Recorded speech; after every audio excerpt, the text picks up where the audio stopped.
Welcome back to the channel. This is Trinity Storm and you are watching 15th and final part of What If Naruto Found a Hidden Lab in Waves. If you enjoyed this video, please like, share and subscribe to the channel. Now wasting no more time, let's start the story. The Lightning Land. Naruto and Sarah were talking about a new seal for the hospital, and Naruto was trying to figure out how to make it work for what he wanted. He says then, the idea behind this new seal is to use my father's Hiraishin formula to make small pieces of jewelry with the formula written on them, like a necklace, bracelet, or ring, along with a small chakra battery that can be given to pregnant women and the elderly. So, if one of the women goes into labor and no one is around to help her, she can teleport herself to the hospital right away. The same goes for an elderly person who falls and can't get back up. They can press the button and call for help. Of course, I'll have to change the formula so that it only works in the village, but you get the idea. One of the problems I'm having is that I don't know what would happen if the Hiraishin no Jutsu was used on a woman in labor or if it would have any effect on the baby. I also don't know if it would make an older person's wounds worse if it was used on them. Sarah nods and says, yes, that could be the case. Sakura, who was sitting next to him in the carriage because she had hurt her ankle, said, if you're worried about getting them there, why don't you change it into an emergency SOS beacon that will tell the hospital that someone needs help? Then the team can use the Hiraishin no Jutsu to go the beacon? Naruto gives her a wide-eyed look and says, that is a great idea. It also gives me a few other ideas, she says. Sakura, if I weren't already dating Hinata-chan, Ino-chan, and a few other girls who would beat me to death, I would kiss you. Sakura says with a small smile, after I knock you out, they would have to get in line. Then, under her breath, she says, but if I know my luck, I'll probably knock you senseless.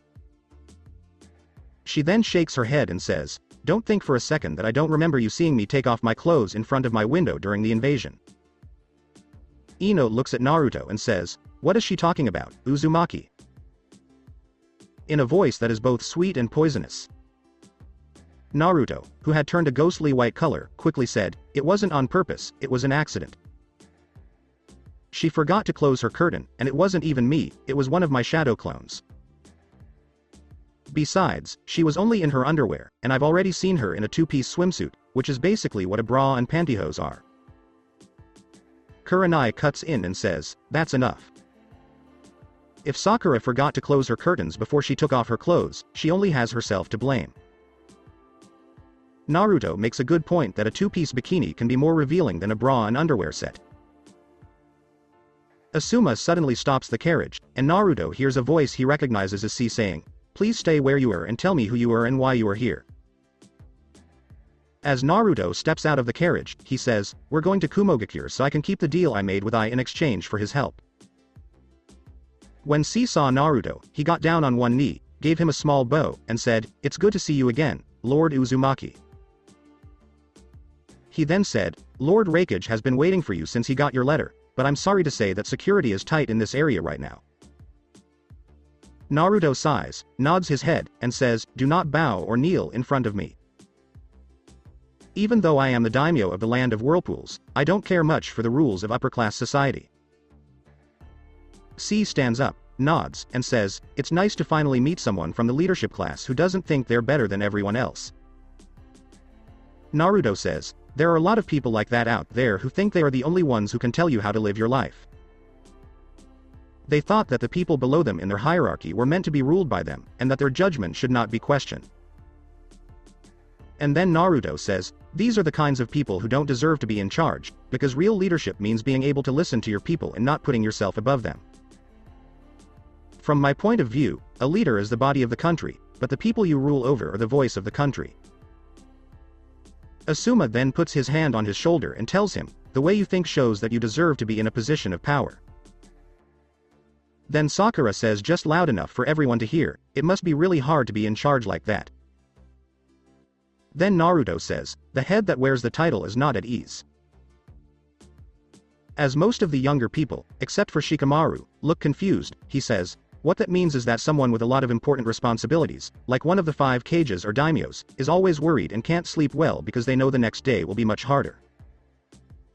Asuma then turns to C and says, "You said this area is closed right now." C says, "Yes, something did happen nearby." Naruto says, "I see that my team might be able to help if something goes wrong." C starts to think to himself about what I told him about how strong this person was after he got back to the village. Then he makes a decision, waves his hand, and 12 Cloud Ninja appear. Then, he tells one of them quickly to take charge of this area. Kakashi looked at Naruto and said, "While this was going on, why do you think you should be a part of this? It's clear that it's a land of lightning problem, and we don't have any reason to help them." Naruto says, "We of the Uzumaki clan will always help those who need it, unlike you, Hitaki, who likes to avoid his responsibilities and holds a grudge against one student while ignoring a second one and giving everything he can to a third student who doesn't deserve it." C walks back to the Leaf Village group after talking with his group and says, "Please come with me, because we're going to one of our nobles' homes that isn't too far away. When we get there, I'll be able to give you a full report." Naruto says with a sly grin, "I'm sorry, but that's not my style. My girlfriend Ino is the only one who can fill me in." Several of the women hit him on the back of the head for what he said, while a few of the men laughed. After walking for 30 minutes, the group comes to what can only be called a small compound on the edge of a good-sized village. Darui is standing in front of the front gate. When he saw the group, he walked up to them and talked briefly with C. Darui looks at the group and says, "It's nice to see you again, Lord Uzumaki, and it's good to see that you're keeping your promise." Lord I was happy for a few days after what happened.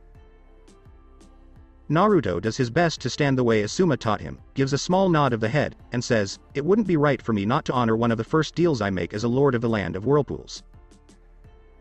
Then, Ino looks at him and says, "It's killing you to be so good, isn't it?" She poked him in the side of the ribs for fun. All of his old classmates and some of the adults who were standing around laughed into their hands. Asuma gives a small laugh and says, "It's okay, Naruto. You don't have to act all proper and put on a show until we go before the Hidden Cloud Village Council." He then looks at Cloud Jonin, who is hiding, and says, "As the leader of the Leaf Village party, I'd like you to tell us what's going on." C replies, "A few days ago, the daughter of a noble was taken, and we still don't know where she is. Only that she was taken in the middle of the night is known." Asuma replies, "It is common for them not to send a message. Are you sure that they didn't leave anything behind?"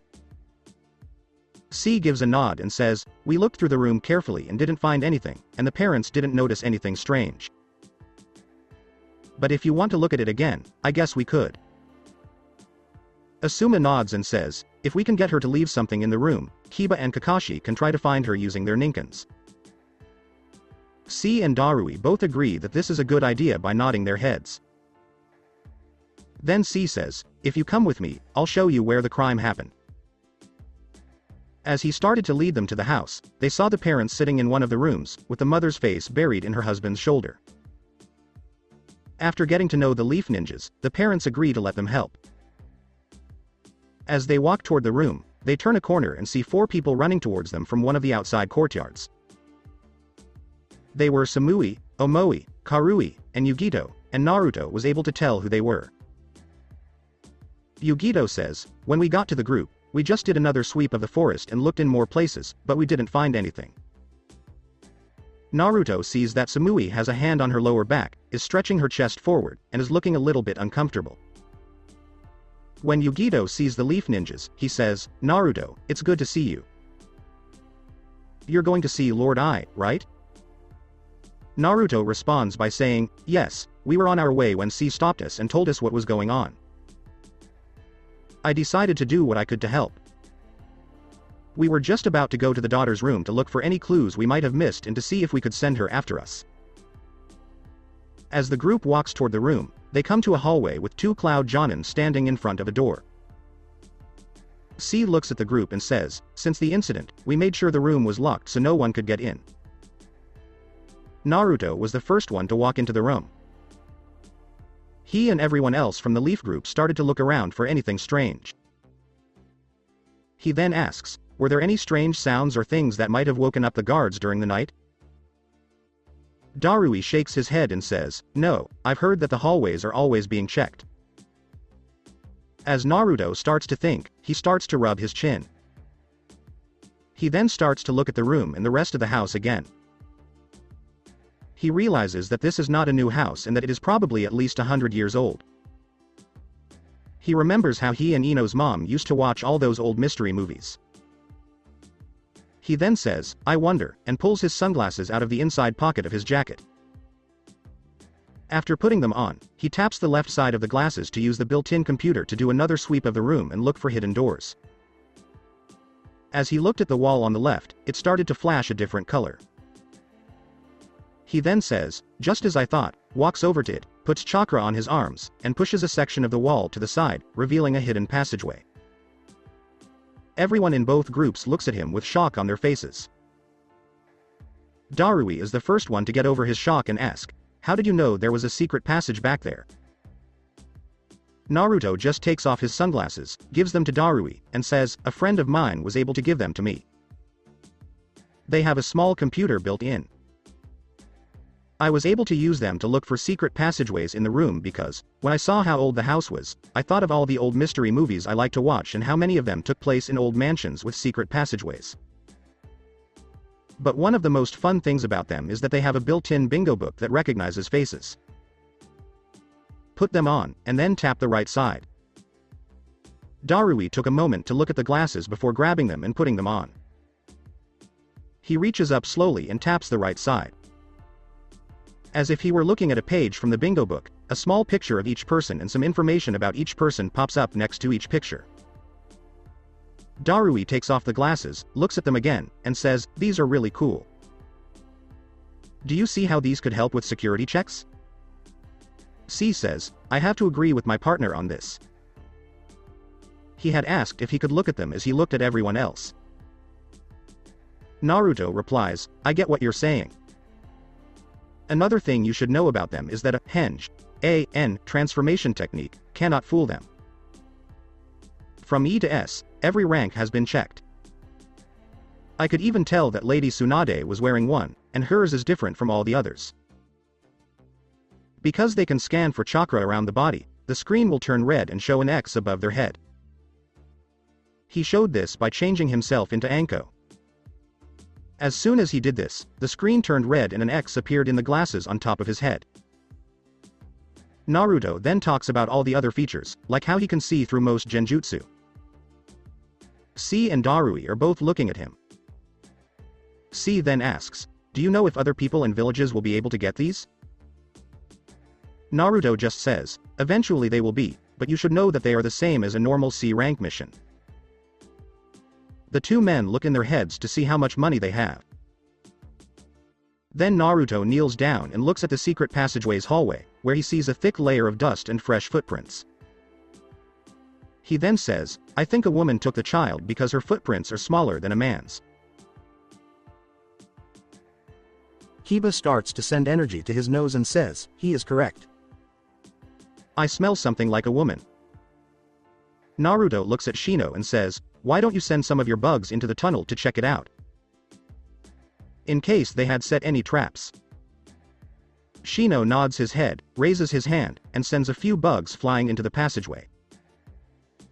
Naruto looks at the kidnapped girl's parents and asks, "Is there a reason you didn't tell us about the secret passageways?" When the husband sees him, he says, "I didn't know they were here. My grandfather must have used them." He turns his head and asks one of the older maids, "Did you know that these were here?" The housekeeper nods and says, "I did, but I had forgotten all about these. When I first came to work here, they were locked away because your grandfather never liked them. They were first made so that servants could walk around without being seen." The wife says, "It's okay. If you haven't used them in that long, it's easy to see why you'd have forgotten all about them." As soon as Omoi says, "Hey, cool X-ray vision," everyone looks at him. Everyone is looking at him, and they can all see that he's looking at his glasses. All of the women in the room screamed and turned away from him as a result. Naruto says in a hurry, "Ladies, don't worry about it. It's not like X-ray vision in that way. It can only see through certain things. Because of this, some of the women from both groups turned around and hit Omoi on the back of the head. Naruto watched this and shook his head, thinking to himself, technically, if you wanted to and set the glasses upright, you could see through clothes. But he wasn't going to say that. When he was first learning how to use them, he saw an old couple walking down the street in the land of waves when he accidentally found X-ray vision. This taught him a lesson. He blocked it right away and washed his eyes for an hour while his mother laughed at him inside his head. Shino gets everyone's attention by saying, "My scouts have come back and said the path is clear." Then Naruto says, "I think we should split up into two groups. One group should follow this tunnel, and the other group should go back to the village to see if anyone there knows anything." Yugito says, "We've already been to the village, and none of the villagers have told us anything. We also made sure to check all the usual places where criminals hang out." Naruto says, "I'm going to guess you've checked all the bars, brothels, and gambling dens," with a fox grin on his face. When they nod their heads, he says, "I'm not surprised that you guys missed a few places, though. You didn't grow up like Tenten and I did in the red light district. I'm sure we can both think of a few places you wouldn't think to look." Tenten looks at Naruto and asks, "Are we going to find a street rat and squeeze it until it talks to us?" Sakura says, "I'm not going anywhere near rats," with a disgusted look on her face. Naruto just laughed to himself and said, "It's not a real rat we're talking about. People who live on the street, especially homeless people, are called street rats. If you want to know how a city works, who the big players are, and what's shady, you should follow the street rats. Most people ignore homeless people and don't care about them, so they can do and say whatever they want in front of them because no one would hear them if they tried to raise the alarm." "Is he really just a chunin?" asks C, looking at Asuma. Asuma replies, "He may act like a fool a lot of the time, but when he wants to get something done, he can be very smart. He also has the uncanny ability to notice things that most of us would miss or think are not important.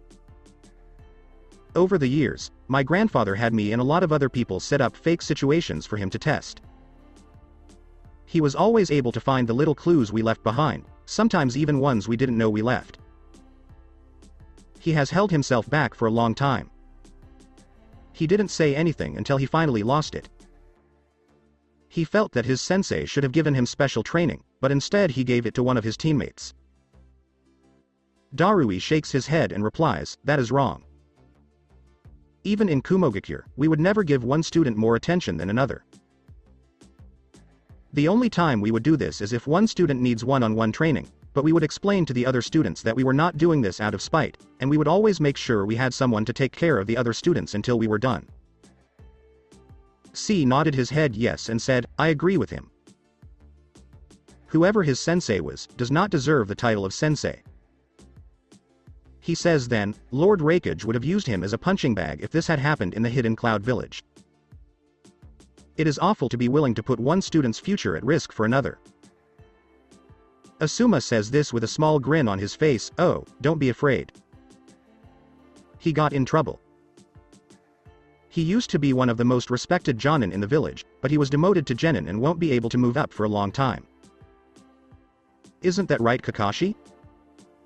Naruto gets out of paying the full amount by saying, "I think we should split up into 3 groups. One group will follow the tunnels to see if they can find anything, another group can come with Tenten and me to see if we can get any information from the homeless and people who live in the red light district, and a third group can stay here at the house to make sure it is safe." Yugito says, "I see what you mean." Asuma then tells Kakashi, "You, Guy, Sarah, Shikamaru, and Choji should stay here to protect the rest of the family." He then looks at Kurenai and says, "You, Kiba, and Shino should be part of the group that goes down the tunnel because you are a tracking team, and you should take Lee as a heavy hitter." Then he looks at Naruto and Tenten and says, "Because these two know their way around the red light district, they should take Ino and Sakura on the third team to show them how it's done. Think of it as Kunoichi training with me, since I am his bodyguard and we are doing it together." Darui replies, "That's a good thought. Samui, Omoi, Karui, and Yugito, since you are a combat, recon team, I think you should go with the third team." This could also be helpful to you. I'll stay here with the security team, and C will go with the other team to check out the tunnels. Naruto says, after the groups broke up, why don't you take care of Samui and Yugito before we leave, Ino? I'm sure that they would both enjoy a set. Ino nodded her head and said, if you two would please come with me, then led them across the hall into a room and quickly shut the door.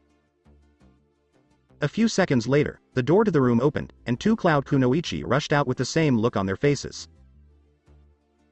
Yugito was about to ask a question when Naruto cut her off and said, I'm going to talk to Ai about maybe opening a store in the hidden cloud village to sell my family's Fuinjutsu seals and a few other things.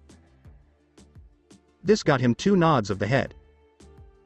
Hidden Leaf Village, the Uzumaki compound. Jiraiya walked slowly in front of Tsunade with his head down because he knew she wouldn't fall for his act on the way home or listen to anything he had to say. This made Tsunade smile a little. She couldn't help but laugh as she saw Arisu and Saori poke him in the back with the spears. When they were close to the village, she made them cancel adamantine ceiling chains so no one would know they could do it. As she looks to her left, she sees Hiruzen, who met them at the village gate. He tried to convince her to put him in one of the prisons in the village, but she told him that he was a prisoner of the land of whirlpools and would be sent back to his cell. As they went through one of the courtyards, the group could hear the sounds of a fight. Then they were able to see a large group of children surrounding Rain and Daiki, who were once again fighting. Rain says with a red face, how can you be so stupid as to think that the Nidem Hokage was better than the Shodem Hokage? Daiki, just as hotly, says, Lord Tobirama was better because he helped the village make more rules. Not to mention all of his water techniques. Rain puts her arms together and says, he also had a hot temper and fought more than anyone else. Lord Hashirama also had the Mokaton, wood style, which let him make a forest in a matter of seconds. Water jutsu is something that almost anyone can do, but his was much better. Tsunade and Hiruzen were both trying not to laugh as they watched this. Jiraiya, on the other hand, didn't find it hard to laugh. Daiki then says, just admit it. Your crush on him is the only reason you like him more. Rain's face turns red with anger as she runs toward him and throws a few clumsy punches at him.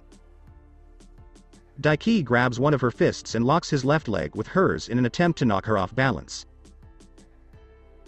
This sent both of them crashing to the ground, but because they were so close, they ended up laying on top of each other and kissing, which made all the kids go, ew. Rain stands up slowly, and the shadow of her bangs covers her eyes. Daiki quickly moves backwards and says, I'm sorry. It was a mistake.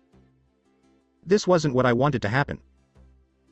Rain, in a dull quiet voice, says, run. Jiraiya quickly yells, run, kid, run.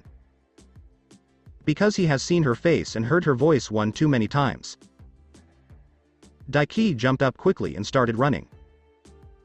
Rain shouts, I'll kill you if I catch you. And runs after them quickly. Tsunade shakes her head and mutters under her breath that she should do a DNA test to find out if that brat is related to Jiraiya because he is always getting into trouble with his sisters and the women around him. Tsunade looks at Arisu and Saori, who both have big smiles on their faces all of a sudden, and says, okay, what's up with the smiles, you two? With a bigger smile, Saori says, we just made a lot of money because we made a bet with one of our brothers, who does all the booking, that they would have their first kiss because of a fight.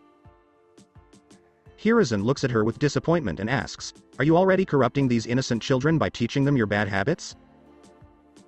Arisu says, nope. It was Anko, the older sister.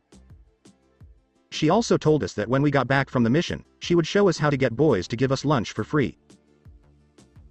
Tsunade laughs a little and says, well, that's a very important lesson for every girl to learn.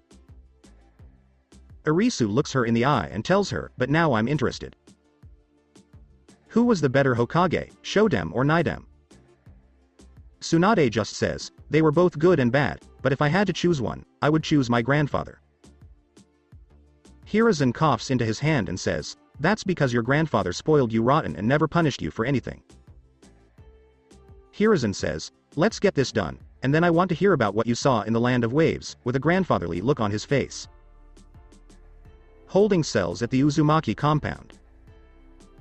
As the group walks into the main room, there are 4 different cells and a man reading a newspaper at a desk in the middle of the room. Tsunade saw right away that 2 of the cells were already taken. The first one looked like a 20-something woman was sitting in a chair and reading a book. Her holding cell seemed to have a lot more comforts than usual, like a curtain that could be pulled over the bars. I guessed that this was the former rogue Kunoichi from Kusagakure. And the second one was taken by the famous Team Alpha. Aisha was beating a tin cup against the prison bars and yelling at the time, "Let me out. I need to talk to my attorney."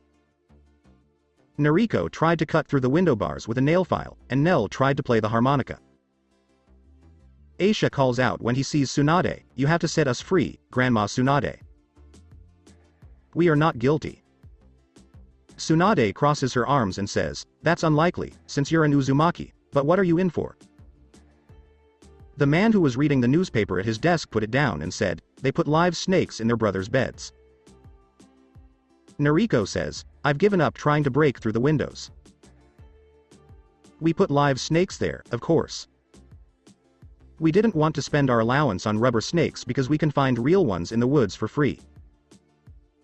After Tsunade stopped laughing, he looked at the person at the desk and said, "I'm here to drop off this prisoner." The person at the desk says, "Give me a moment.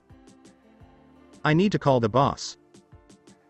He then gets up, walks to a door, knocks twice, and says, "We have a new prisoner, boss." Soon, the door opens, and there, dressed as a security guard, is the little girl who had yelled at Guy and Lee. Tsunade sees that she has put on a white coat and a small white hat.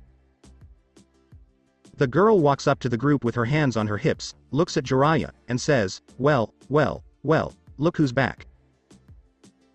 She then looks at the desk clerk and the 2 boys who came out of the office with her and says, "When you put him in his cell, make sure he doesn't have anything with him. Big Brother said that he is sneaky and can hide things, so be very careful." The clerk motions for Jiraiya to come with him to a side area. Jiraiya breathed out and said, "Great, now I have to have a cavity search." The little girl tilts her head to the side and says to the boy next to her, "If we have to look for cavities now, he might want to go see a dentist." Tsunade, Hiruzen, and the other woman in the jail cell start laughing, which gets louder when they see the little girl's confused face. Then Tsunade looks at Hiruzen and says, "We should go back to your office now that the toad is in his cage. We need to talk about a lot of things. Some of the things I saw at the academy were really smart, and I can tell you that once I get the job, I'm going to change everything about the academy here in the Leaf Village." As the 2 of them are getting ready to leave, they hear someone say, "What about us?" Tsunade looks back over her shoulder and says, "If I'm not mistaken, your big brother told you that the most important rule about pranks is to never get caught, and an old rule said that if you do the crime, you have to do the time." Aisha shouts, "You big traitor. Once we are free, Grandma Tsunade, we will get you back for this." Tsunade says with a small smile on her face, "Bring it on.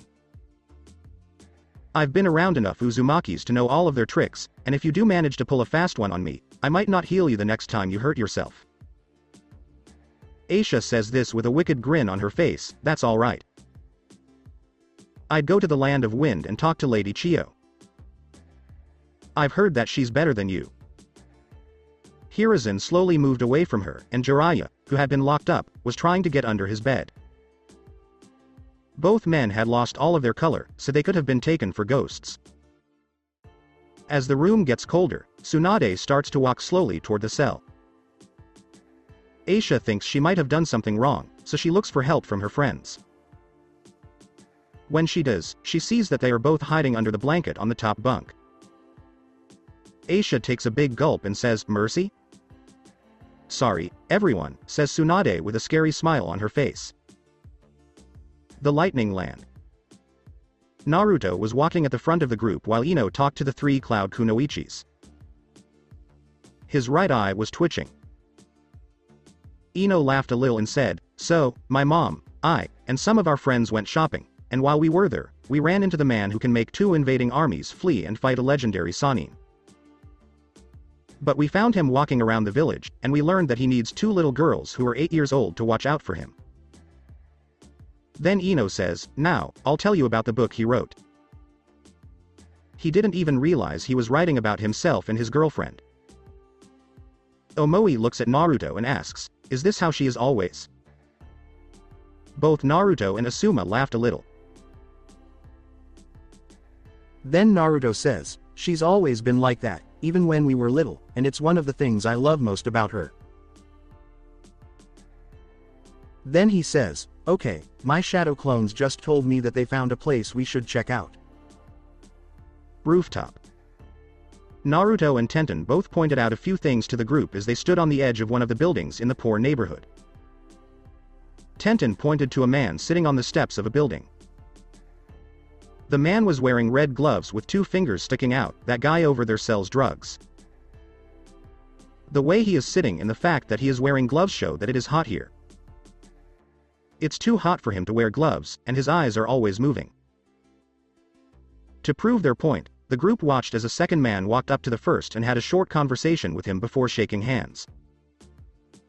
They could see that the first man gave him some Ryo, and the second man gave him a small baggie. Naruto points to a man leaning against a building who is wearing a brown duster leather jacket and says, right there, that guy is a fence. If we can't find a street rat who knows anything, he would be our second choice. There's about to be a snatch and grab, Naruto says after taking a look at the street. Tenten looks out at the street and says, I count 4, Naruto says, shaking his head. No, it's 5. You forgot the little girl who was playing with the stray cat over in the corner. Tenten looks at her and says, yes, you're right, I did miss her. What's a snatch and grab? Sakura asks in a shy way, as if she were back in school. It's going to be a pickpocket or a shoplifting, says Tenten. Off to where the carts are while whispering that these kids are definitely not pros. And then Naruto says, most likely, they are going down that partially blocked alley or down the side street to the left. Tenten, you take Ino and Sakura and go left. I'll take the second group and block off the alleyway. From what I can see, our best bet is to get the boy on the left who is pretending to read the magazine but looks like he is the lookout. Karui looks at him and asks, how do you know he's just acting like he's reading it? Naruto laughs a little and says, that publication. I would know it anywhere from all the times I've helped Sarah at the hospital as a volunteer. It's about giving birth, and he's holding it upside down. Yugito looks at Asuma and says, that's pretty cool, and I can see what you mean about him being able to see things that aren't there. Asuma pulls out his cigarette and says, word on the street is that he's going to get another promotion. And then Naruto says, get ready. The one who was looking for the mark just hit it. 2 kids were walking down the street when all of a sudden, one of them ran up to a man and kicked him in the leg, while the other grabbed his wallet from the side. Before anyone can say anything else, one of the kids throws a smoke grenade onto the street, filling it with smoke. Both groups moved quickly after Naruto quickly gave the signal. Naruto Pav. Naruto and his group cross the alley quickly, and Naruto sees 3 of the kids running down the alley. He makes a shadow clone on the spot and has it drop down behind some boxes. Then, it quickly changes to look like Kuromaru. The clone then jumped out of the shadows just as the kids were walking by. It barked angrily at them and showed its teeth. The one who looks to be the oldest of the 3 quickly picks up a stick and swings it at the dog while yelling at it to get away. The hanged clone grabbed the stick with its mouth and snapped it. It then started to herd them into a corner. By grabbing one of the trash can lids and using it as a shield, the older boy quickly puts the 2 younger ones behind him. Naruto jumped down into the alley and told Kuromaru to heal. The clone then walked back and sat next to Naruto. He puts his arms together and says, you've got heart, kid. I have a lot of respect for you because you put yourself in danger right away to protect the 2 kids. Who are you and what do you want? The boy asks Naruto. Naruto replies, we just want to find out more. Are there any new people getting into this? As the rest of his team goes down behind him. I don't know anything, says the boy. Karui says, "Oh, that's true. Well, I guess we're just wasting our time here. Tell me when you last fed Naruto, because I see 3 appetizers that he could eat right in front of us." Again, the henge clone started to growl. One of the 2 people behind the boy starts crying.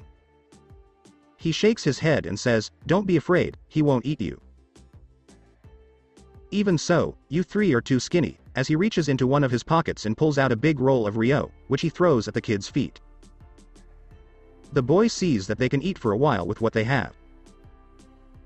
One of the 2 people hiding behind him looks up at him and says, "Botan, maybe they can help Yua." Naruto immediately turns his attention to the second child and asks, "Who is Yua, and what's wrong with her?"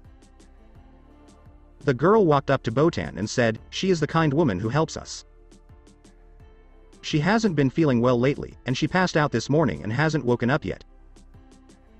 We plan to buy her medicine with the money we stole." Tenten's group dropped down, and 2 more kids ran over to the other kids before anything else could happen. "Naruto," Tenten looks at you and says, "I heard that a woman was having trouble and made a deal with one of the kids to help her.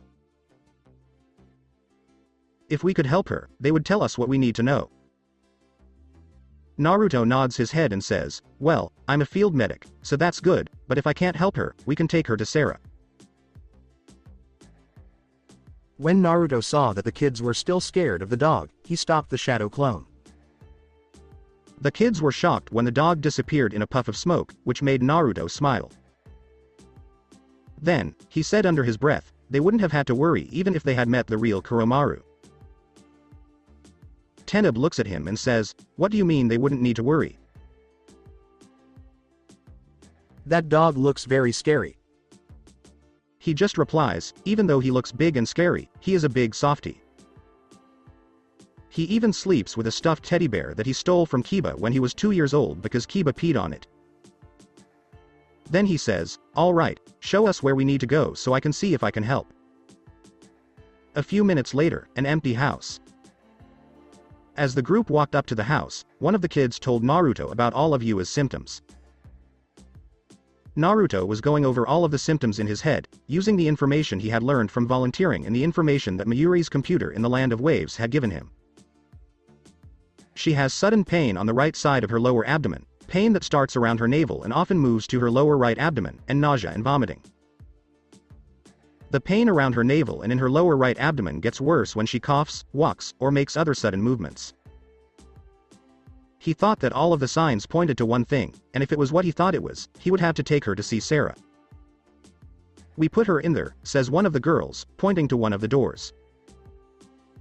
And then Naruto says, "Okay, you, Ino, and Yugito need to come into the room with me while I check her out. Everyone else, stay out here.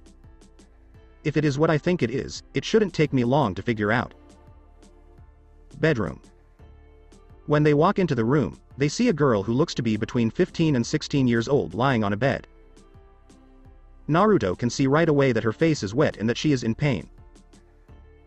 Their group slowly moved toward the bed, and the little girl started shaking her until she woke up enough to look around. She starts to panic when she sees Naruto's group, but the girl quickly calms her down by telling her, "It's okay, we brought them here to help." Naruto walks up to the group and says, "I'm a field medic, and my name is Uzumaki Naruto from the Hidden Leaf Village. Do you give me permission to test you?" Yua was in so much pain that she could barely move her head. Then Naruto makes a shadow clone, pulls out a clipboard, gives it to the shadow clone, and says his full name, rank, and village, as well as the name of the patient. The clone then looks at Ino and Yugito and says, "Please say your name, rank, village, and confirm that the patient has agreed to be examined." Both women give the information quickly, and then he has them both sign the clipboard. Naruto then starts to do an exam on her, checking all of her vital signs and asking the usual questions, like how bad is the pain on a scale of 1 to 10, with 10 being the worst. The clone writes all of this information down on a clipboard. Naruto looks at Ino and Yugito and says, "I'm about to lift up her shirt to look at her stomach." In response, both women nod their heads. On the right side of the abdomen, he can see a big purple bruise. He then reaches into his bag and pulls out one of his new seal storage tags, which makes her disappear in a puff of smoke. He gets to his feet and says, Sarah needs to see her. She has appendicitis, if I'm right. The group goes back to the main room quickly. Naruto looks at Asuma and says, we will have to go see Sarah. I think I know what's wrong with her, but I can't help her. She might be able to, though. Then he looks at Botan and the other kids and says, she will be fine, but we have to take her to our other teammate who is a better doctor than I am. I think you should bring anything you might need to stay there for a while. Compound. As the group walks through the front gate, they see both of the other groups. Darui and C walk up to the group, and C says, we followed the trail out of a secret tunnel into the woods, where we lost the scent. Then he hears the kids ask, who are they? Someone who might be able to help us, says Naruto. He looks at Sarah and says, when we found these kids, we heard that a woman was sick. Then we went to where the woman was, where I did a preliminary exam and tried to learn as much as I could about her symptoms, as he gives her the clipboard and the new seal storage tag. Sarah and C quickly look at all the information on the pages. Then, with a small smile on her face, she says, I'm glad you remember and that all those hours I spent hammering the information into your head didn't go to waste. I see you remember that there are 2 women in the room with you. That's good, because you know what I would do if I found out you weren't following the rules. Naruto says in a deadpan voice, I know, I'll be on bedpan duty and sponge bath duty in the senior ward for months. Then Sarah looks at the clipboard and says, I think you're right and that she does have appendicitis. I've been talking to C here, and it sounds like he's their team doctor. We should be able to figure this out between us. One of the little girls behind them asks, so big sister Yua is going to be okay? Sarah smiled the way she always does at little kids and said, don't worry, this isn't the first time I've had to do this. After the 2 of them leave, Naruto looks at the kids and hears their stomachs growling. He says, okay, let's feed you all before we talk about the information. He then quickly pulls out all of his gear and says, I hope you kids like Butajiru, and for dessert I have a scroll with some of my Monbaran on it. When Ino let out a loud squeal, the Kunoichi and ninjas on Cloud turn to look at her. Sakura tells Ino Pig, watch out. You're starting to sound like your namesake. Ino gives her a look and says, Billboard brow, shut up. I'm just happy. That is one of the things he does best. Each of our moms has been trying for years to get his recipe. Samui looks at her and asks, is it really that good? Ino quickly nods her head and says, yes, but he only makes it on special occasions, like a birthday or celebration, or when one of us is having a bad time of the month. This made some of the women's faces turn bright red. Naruto finished cooking the food in what seemed like no time at all, and as soon as he put the bowls of soup in front of the kids, they attacked them. He added more vitamins because he could see they were not getting enough food. As soon as the rest of the group took a spoonful of the soup, they said how good it was. Yugito was the only one who didn't say anything. After her first spoonful, she just sat there frozen because he had made a special batch for her with fish instead of pork. Naruto looks at her with his wicked grin and says, what's wrong, Yugito? Matabi got your tongue? After Omoi stops laughing, he says to Naruto, I wouldn't tell her any cat jokes. She doesn't like them. Inside Yugito Mindscape. Matabi, a big, fiery cat, laughed at her host and said, oh, he's definitely a mate, my little kitten. Back at the table for dinner. Yugito's face turned bright red when she heard this, though. Ino gives her boyfriend a hard look and says, if you don't behave, I'll set up a dinner with my parents. Naruto gives her a look and says, right. I've said enough, laughing at him and making the whipping sound, which made the other men at the table laugh. After everyone had eaten, Naruto looked at Botan, who told him, there is a new group of people who showed up a few weeks ago. I don't know much about them, but I do know that they have been recruiting a lot of people into gangs. They are hiding in the old, empty house to the east. Can you tell us anything about the members? Asks Naruto. Botan replies, I've only met one of the group. I forgot his name, but he was a big guy. He was big and strong, and he had a tattoo on his arm of an axe with a lightning bolt going through it. He also wore a headband like Omoi's, but it had a line going through it. As soon as he said this, everyone at the table who was a chunin or higher felt their stomachs drop, especially those from the hidden cloud village. Sakura says, I'm guessing you guys know who that is, because she can see that her friend is scared. Naruto rubs his nose bridge and says, I'm going to give you a bingo book. So you know who all the big players are, but I already know who it is. The way he just described himself fits him to a T. It's Atsushi, who is also called the Titan of Kumo. He is a S-rank missing ninja. He was in the running to be their fourth Raikage, but when he didn't win, he turned against them. He is on the same level as the Sannin and Hanzo the Salamander. From Land of Lightning. Darui shakes his head and says, things just got more complicated if Atsushi is involved. Darui and Asuma suddenly look to the left when they hear Naruto say, Shadow Clone Jutsu, which creates a small army of clones. They then hear him say, find me all the information we need and watch, as he makes a sweeping motion with his hand. They watch in amazement as the army changes into random forest animals and runs or flies away. Darui looked at Asuma and asked, correct me if I'm wrong, but isn't that a technique used by Jonin? Asuma puts out his cigarette and says, because he has the nine-tailed fox inside of him, he can't use the regular clone jutsu because the nine-tailed fox messes up his chakra control by making his chakra reserves so big. When you consider that his Uzumaki family already gives him a huge boost, the shadow clone jutsu is perfect for him because it needs a lot of chakra. Asuma looks at him and says, I have no problem saying this.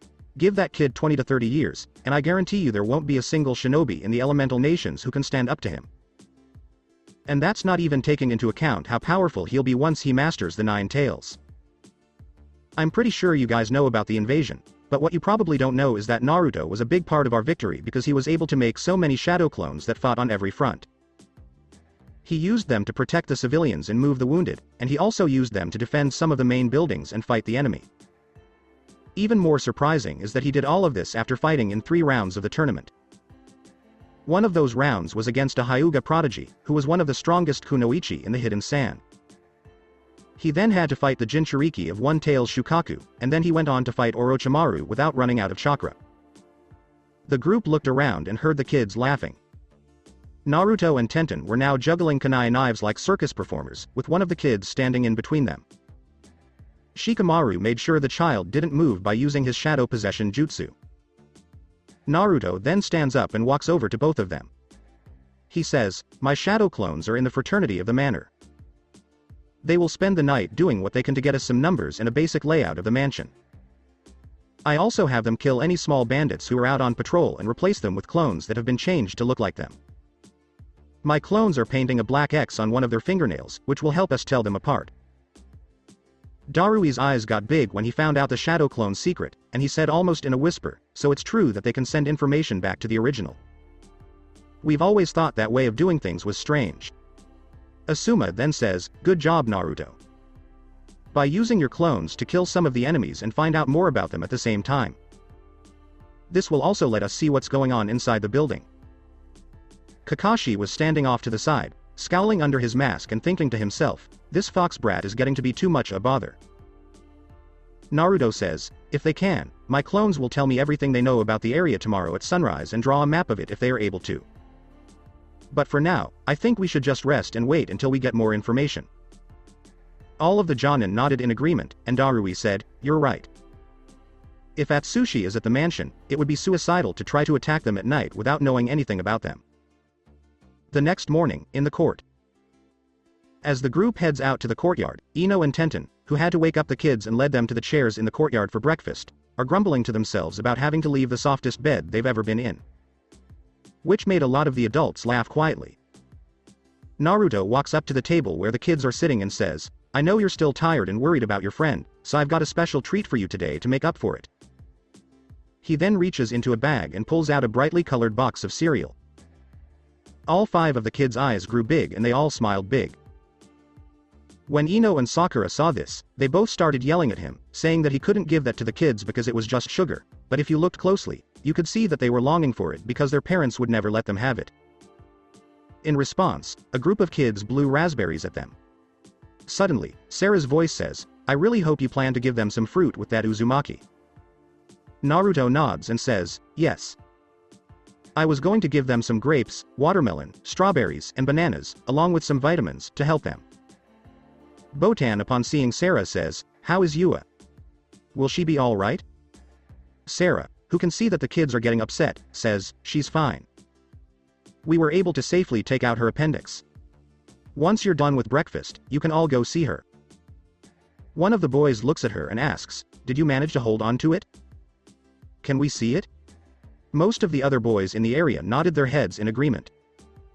Sakura shakes her head and tells them, "I don't get it. Why do you always want to look at something disgusting?" Naruto, who was still cutting up some fruit, says, "This is coming from the girl who wants to be a doctor." Sakura puts her arms across her chest, looks at him, and says, "This is different. Being a doctor is one thing, but keeping organs in glass jars so you can see them is weird and gross and something only a boy would be interested in." One of the girls looks at her and says, "That's because boys are made of snakes, snails, puppy dog tails, and everything else that's gross. While we girls are made of sugar, spice, and everything nice." All the girls in the area laughed at what she said. Naruto shakes his head and says, "That's not true," under his breath. "Girls are made of teeth and claws and everything mean."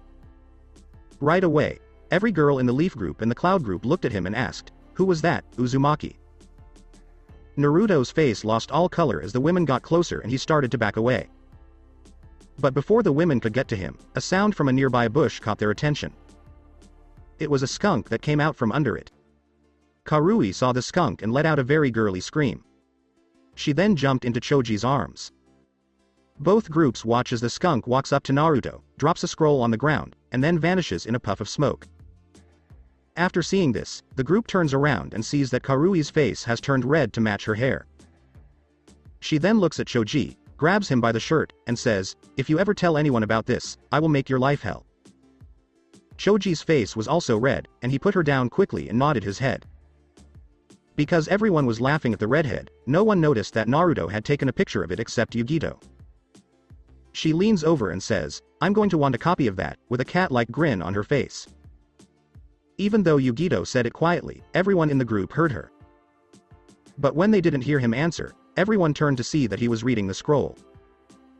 Ino, Shikamaru, Choji, and Kiba all knew right away that his face showed he was about to explode. Sarah also notices and recognizes the look on his face from the times he helped out at the hospital when a wife or child who had been abused came in. She quickly looks back at the children and sees that they are done with their breakfast. Knowing that it would not be good for them to see Naruto erupt, she decides to take them to see their friend. Asuma moves slowly toward Naruto. She has dealt with him when he was like this before. But everyone who had grown up with him was shocked to see him slowly take a deep breath. After closing his eyes for a few minutes and taking a few deep breaths, Naruto says, "Okay, I think I'm calm enough to talk now." Ino walks up to him slowly, gives him a hug, and tells him, "I'm proud of you, and I'm glad you remember what my father taught you about controlling your anger." Naruto says, "I've recently noticed that when I'm angry, I get more aggressive, and I've recently learned that this is because I'm a Jinchuriki. When I'm angry, I can use Kurama's anger, which is like a drug for me." Yugito nods her head and says, "He's right. Most of the tailed beasts are angry and hateful, and it takes a lot of training not to give in to them." Darui jumped in and asked, "Can I ask what made you so angry?" Naruto says, "From what I've written down here, it looks like Atsushi likes to have parties with little girls and his friends." Everyone in the group is shocked by what they see. Kiba and Akamaru start to growl, and their hair and fur start to move, making them look more wild. Naruto then looks at C and Darui and asks, "Where are the nobles right now?" C says, "I think they're having breakfast in one of the dining rooms." Naruto nods and says, "Show me the way. I just learned that a rat lives in this house." Naruto looks at Asuma and tells her, "Take all the teams and lock down this compound. No one can come in or go out until I say so." Asuma doesn't even try to argue with him. Instead, he starts telling the teams what to do. Then Naruto follows C to the dining room as he leads them there. When Darui opens the door, the group sees the mother and father eating breakfast at a table with a few security guards standing around the room. As soon as Naruto walks in, he starts to look at the guards. When he looks at one of them, the man starts to sweat, turns around, and runs away. Shinobi-trained people were the only ones who could see Naruto move as he grabbed a stool from the side of the room and threw it at the back of the man's legs, knocking him down. As he gets closer, he asks, "And where are you going?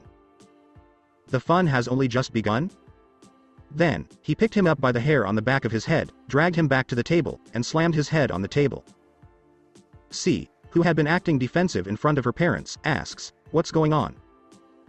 Naruto says, "Last night, one of my shadow clones was able to get information from one of the bandits who was on patrol.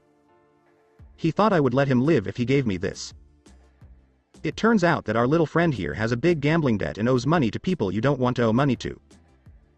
It looks like he made a deal with one of the nobles to the west, who has a son about the same age as your daughter." The man nods his head and says, "I know who you're talking about. His son is always hitting on my daughter." Then Naruto says, "His deal was that he would tell me how to get into your house, and I would sell your daughter to him so he could give her to his son as a pet. In exchange, he would pay off his debt." Naruto sees how both parents are looking and tells them, "Don't worry, your daughter's fine." Even though I couldn't get your daughter out of the compound, I was able to get rid of a lot of the thugs and replace them with shadow clones. Then Naruto says, "The deal wasn't meant to be done until tonight." He then looked at C and said, "That's when your team was supposed to go back to the hidden cloud village to report if you couldn't find anything, which would have made the trade easier. They knew when you were going to leave because they have a spy in your village in the mission records department." Darui says, "I don't suppose you got me the spy's name, did you?" Naruto nods his head and says, "When you get back to the village, we'll deal with that. What do you want us to do with this prisoner?" C asks the parents. "Do whatever you want with him," says the father. Naruto pulls a prisoner sealing tag out of his pocket, which makes him as stiff as a board. Then he says, "I don't think you have anywhere we could put him, do you?" The father shakes his head and says, "I'm sorry, but we don't have anywhere he could go." Naruto nodded his head, bit his thumb, causing blood to come out, made a few hand gestures, and then said, "Summoning jutsu." Everyone in that room thought the air in front of him was shimmering, and then all of a sudden, a black hole appeared. "What is that?" says C when she sees it. Naruto says, "I have a summoning contract that is very special. This is a Garganta, also known as Black Cavity, and it lets me get into my summons realm." As he says this, something that looks like an octopus with a white mask and a big hole in the middle of its chest comes into view. Then Naruto pushes the prisoner toward the creature and tells it, "Watch him until I tell you otherwise, but don't kill him if he tries to run." The creature lets out a loud shriek and wraps its tentacles around the prisoner, pulling him into the Garganta. Once the creature had the person in its grasp, the Garganta shut. Naruto then looks at C and says, "I have a general idea of how the base is set up and how many enemies are still there. Let's get together with the Jonin and grab Shikamaru so we can start to figure out how we're going to do this." Darui nodded his head and said, "I'm glad to hear that, but I'd still like to know the spy's name so I can write back to Mabui. She knows how to be quiet and will be able to choose a team of spies who are experts at sneaking around." Naruto, all of the other Jonin, and Shikamaru were all in the same room. Naruto put his hand in his pocket. He pulls out the scroll, which breaks a seal and lets out a stack of papers, which he then starts to hand out. He then says, "According to what I know, there are 78 bandits left, 14 Chunin-level shinobi, most of whom are from the old hidden hot springs village, 7 Jonin, and Atsushi himself." Darui and C both look at the papers and see the list of shinobi. Except for Atsushi, who is an S rank, none of the others are above AC rank. Naruto pulls out a big piece of paper and rolls it out to show a map of the base. He then says, "One of my clones was able to make a copy of this." He then pointed out a few places where security was very tight. They have a patrol that is always going around the base, both in a clockwise and anti-clockwise direction. The Chunin do these things. Inside, the 7 Jonin are stationed next to the prisoners in the vault where all the spoils are kept. Atsushi spends most of his time in this part of the mansion, while the other bandits roam the forest looking for people who have broken in. There is no power at the base, so they are using candles to light the hallways. This makes a lot of shadows, which are good for my shadow clones disguised as rodents to move through. Darui, who was shocked by how much they were being told, asks, how many enemies did your clones kill? Naruto shrugs his shoulders and says, I think they killed between 130 and 150 people and are now pretending to be one of the bandits. I also still have a few clones inside the base gathering more information. C looks at him and asks, so they don't know what's going on? While wondering how good this kid is at being quiet. Asuma laughs when he sees their faces and asks, has anyone ever been to the Hidden Leaf Village? Both of the male ninjas nodded and said, yes. Asuma points his thumb at Naruto and says, he wrote graffiti all over the monument in broad daylight while wearing a neon orange jumpsuit and didn't get caught until he was done. So, what do you think? Naruto asks Shikamaru. Shikamaru mutters under his breath, it's hard, but with all this information, our best bet is to put Kiba, Shino, and Choji on the same team. Put Ino, Sakura, Tenten, and Lee on the same team and tell them to clear the outer forest of bandits. I will go with the group of genin from the Hidden Cloud Village to get rid of the Chunin. You said there are a lot of shadows in the base, which would be helpful to me. I'd be able to sneak up on them, and they'd be able to kill me. Asuma nods his head and says, that's a good plan. That would leave us with the 7 Jonin, and based on what we have here, both Kakashi and Guy should be able to kill them. I also think it would be best if both Kurenai and Sarah stayed as security guards. Getting a lot of heads nodding. Then Naruto says, while they're doing that, the rest of you could go help the prisoners, and Yugito and I will get Atsushi's attention. He might be AS rank, but he's going up against 2 Jinchuriki, one of whom has already mastered her tailed beast mode, and I still have a few surprises I haven't shown him yet.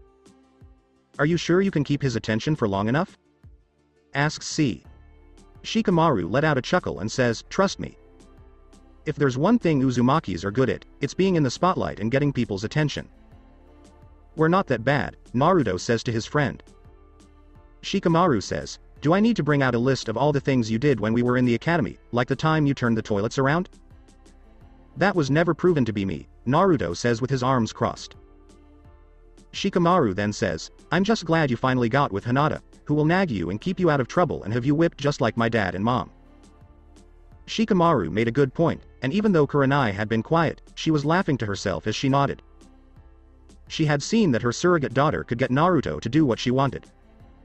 Ino Pav.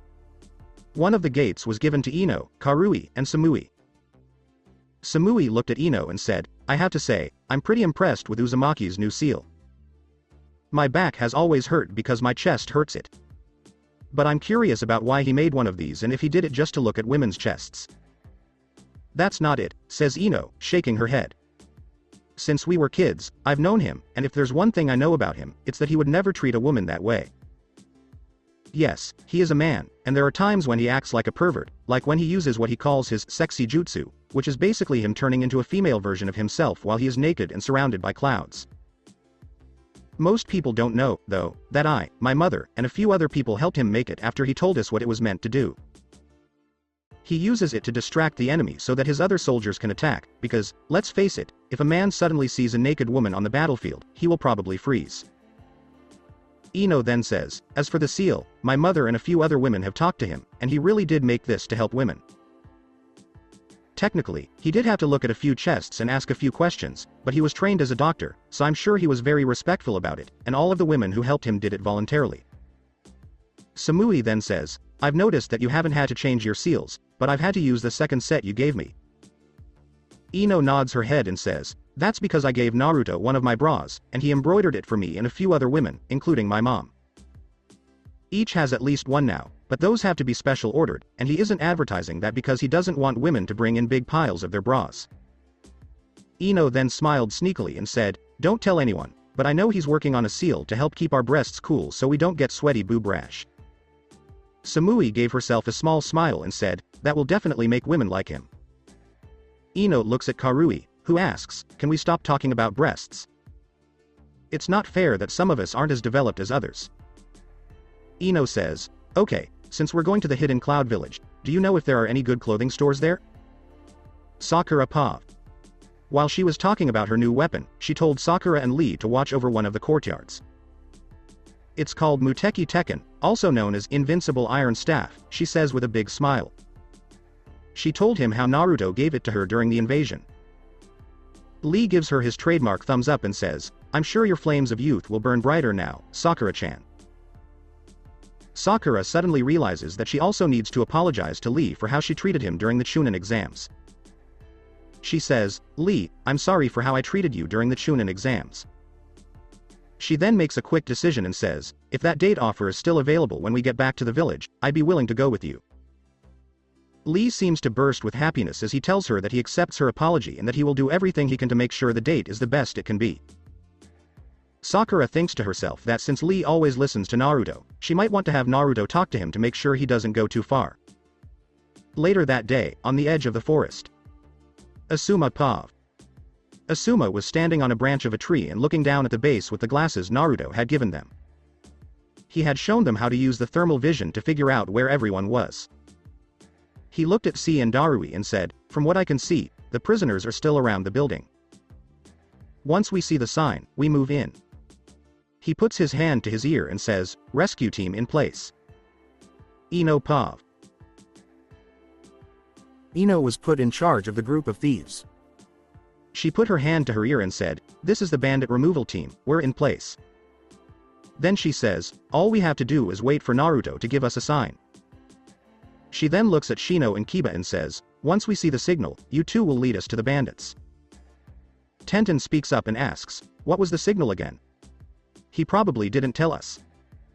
The rest of the group, including Sakura and Ino, look at her and say, "Trust me, if it has to do with Naruto, it will be big and loud." Shikamaru puts his hand to his ear and says, "This is strike team. We are in position and waiting for the signal." As soon as he said this, fireworks went off in the direction of the base, lighting up the sky. One of the fireworks went off in a flurry of colors, and when it was over, it showed a picture of someone mooning. Shikamaru again put his hand to his ear as he used the radio and told Ino, "Remind me to hit your boyfriend upside the head," as he reached up to his ear. Only to get a short message back that said, "Get in line." Ino then touches her ear again and says, "This is why we never invite you to parties, Uzumaki, and I am so going to tell mom and everyone else about this." Naruto and Yugito Pav. Naruto had a big smile on his face as he watched the fireworks and thought to himself, "I need to remember to send Kakuzu a thank you gift."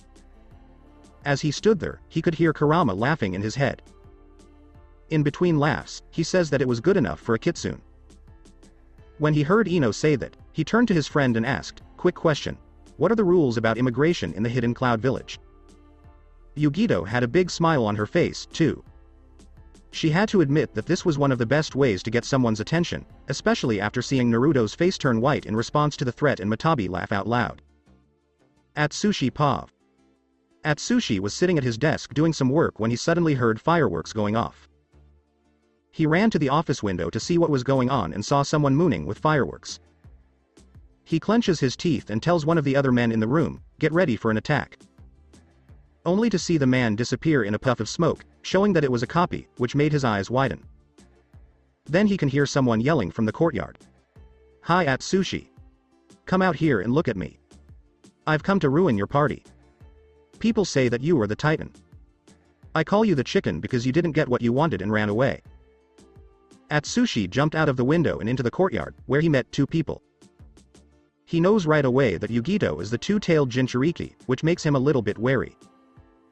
Even though he was one of the strongest ninjas from the Hidden Cloud Village, he had to respect the power of a Jinchuriki. As he looks at the second person, he doesn't recognize him but guesses that he's the one who yelled at him. He says, "Who the hell are you supposed to be?" Naruto smiles, shrugs his shoulders, and says, "Let me introduce myself and the person who ruins the party." When Naruto saw Atsushi for the first time, he had to show him some respect. He was as tall and had as much muscle as I and Killer Bee. He also had a big axe with two blades on his back.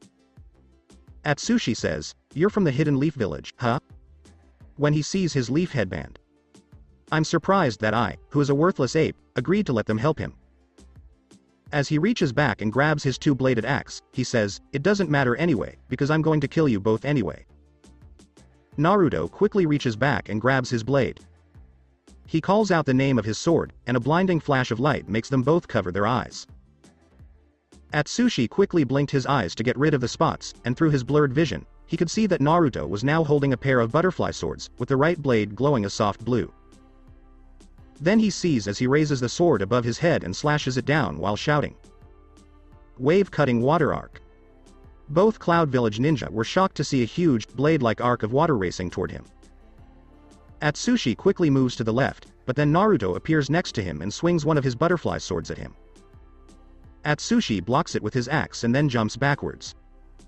The two Cloud ninjas see the blonde in a new way, and when they see how fast he is, they think to themselves, he moves almost as fast as I. Naruto quickly uses Flash Step to appear behind Atsushi. He thinks to himself that he's glad he's reached the point where he doesn't need the incantation anymore. He pointed at Atsushi with his left hand on his right wrist while his right hand was flat on the table. Then he says, "Hado 31 Shakuho. A.N. Red Fire Cannon, number 31 on the way of destruction." Before anyone could blink, a red orb quickly appeared on his palm and fired at Atsushi's back, sending him flying forward. Yugito stood there blinking and thinking that she had never seen an attack like that before. Yugito Mindscape. Matabi was confused because she could feel the spiritual energy in the attack. At the same time, she thought, "I'm going to have to talk to my idiot brother Kurama Baka." After getting back on his feet, Atsushi looked at him and said, "I'm going to enjoy tearing you apart, but only after I've captured everyone you care about and love and killed them in front of you." Naruto changes his battle stance and says, "One of these days, I'll find the stupid bad guy's school or book and destroy it. Every bad guy I've met lately talks to himself in a stupid way like you do. People always say things like, 'I'm going to kill your loved ones,' or 'I'm going to hurt you.'